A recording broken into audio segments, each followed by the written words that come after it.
आता बातमी मराठी अधिकारी आणि कर्मचाऱ्यांवर होणाऱ्या अन्यायाची।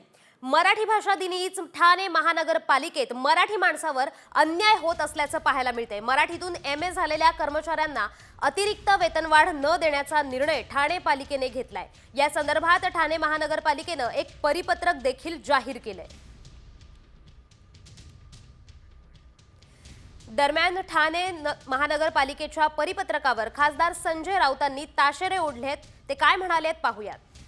बाळासाहेब ठाकरेंची माननीय बाळासाहेब ठाकरेंची विचारवाहक आम्हीच आहोत, विचारांचे वारसदार आम्हीच आहोत असे जे दाढीवाले सांगतायत, त्या दाढीवाल्यांना प्रश्न विचारला पाहिजे की तुमच्या ठाण्यामध्ये मराठीवरती हा अत्याचार होतो, हा बलात्कार आहे मराठीवर।